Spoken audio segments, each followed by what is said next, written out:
افغانستان میں زلزلے سے اموات کی تعداد 600 سے تجاوز کر گئی، 1500 سے زائد زخمی۔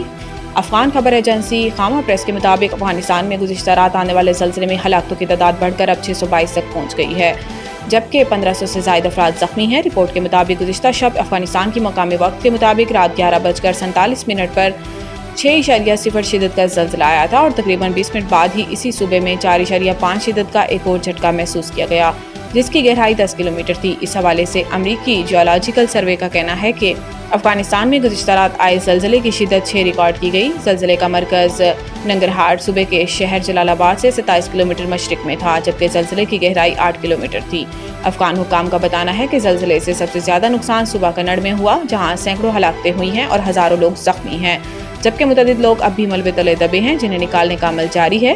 افغان وزارت داخلہ کے ترجمان مفتی عبدالمتین نے کہا ہے کہ زلزلے سے صوبہ کنڑ میں 610 افراد جاں بحق ہوئے ہیں اور 1300 زخمی ہوئے ہیں اور ننگرہار میں 12 ہلاکتیں ہوئی ہیں، جبکہ 225 زخمی ہوئے ہیں۔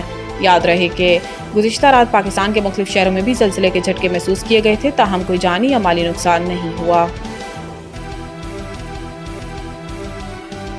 SCO تناور درخت بن چکی ہے۔ چینی صدر نے تنظیم کے ترقیاتی بینک کے قیام کی تجویز دے دی۔ چین کے شہر تیانجن میں جاری SCO اجلاس میں وزیر اعظم شہباز شریف سمیت روسی صدر ولادیمیر پوٹن، ملائیشیا کے صدر انور ابراہیم، ترکی کے صدر رجب طیب اردوان اور اقوام متحدہ کے سیکرٹری جنرل انتونیو گوتریس سمیت دیگر موجود تھے۔ اجلاس سے خطاب کرتے ہوئے چینی صدر نے کہا کہ SCO باہمی اعتماد اور اصولوں کے تحت آگے بڑھ رہی ہے۔ وقت گزرنے کے ساتھ تنظیم تناور درخت بن چکی ہے۔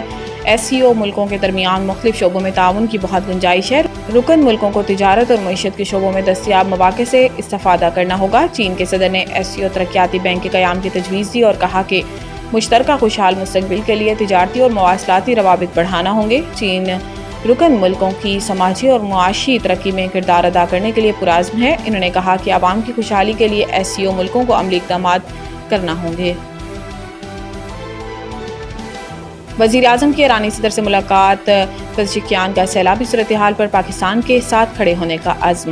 چین کے شہر تیانجن میں شنگھائی تعاون تنظیم SCO کے سربراہی اجلاس کے موقع پر وزیر اعظم شہباز شریف اور ایرانی صدر مسعود پزشکیان کی ملاقات ہوئی، جس دوران وزیر خارجہ اسحاق ڈار، فیلڈ مارشل سید عاصم منیر اور وفاقی وزراء بھی موجود تھے۔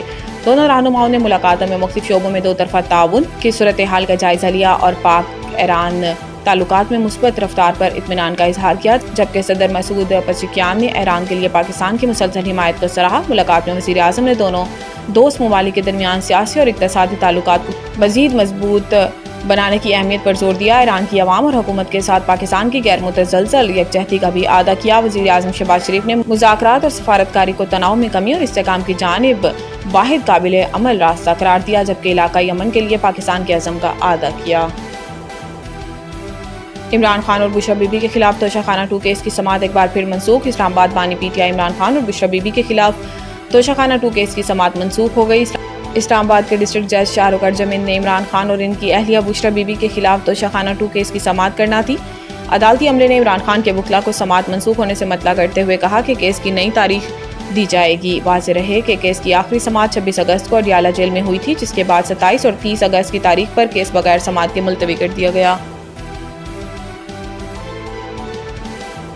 دریائے سندھ میں 5 ستمبر کو انتہائی اونچے درجے کا سیلاب آنے کا امکان۔ موجودہ صورتحال کے دوران گڈو، سکھر اور کوٹری بیراج میں نچلے درجے کا سیلاب ہے۔ فلڈ ایمرجنسی مانیٹرنگ سیل کی طرف سے سندھ کے بحراجوں میں پانی کی آمد و اخراج کے تازہ اعداد و شمار جاری کر دیے گئے ہیں۔ محکمہ آبپاشی سندھ کے مطابق گڈو بیراج پر اپ اسٹریم 3,18,229 جبکہ ڈاؤن اسٹریم میں 3,03,870 کیوسک پانی ریکارڈ کیا گیا۔ فوکل پرسن زبیر چنا نے بتایا کہ سکھر بیراج پر اپ اسٹریم 2,85,487 اور ڈاؤن اسٹریم میں اخراج 2,34,717 کیوسک رہا۔ کوٹری بیراج پر اپ اسٹریم 2,73,844 جبکہ ڈاؤن اسٹریم میں اخراج 2,44,739 کیوسک یونٹ رہا۔ تریموں پر پانی میں اضافہ ہو کر اپ اسٹریم 5,50,965 ریکارڈ کیا گیا۔ فوکل پرسن کا کہنا تھا کہ بیراجوں پر پانی کی آمد اور اخراج کو مسلسل مانیٹر کیا جا رہا ہے۔ سندھ میں بیراجوں اور دریائی بندوں پر کوئی کمزور مقام موجود نہیں۔ تمام مقامات کو جدید تقاضوں کے مطابق مضبوط بنا دیا گیا ہے۔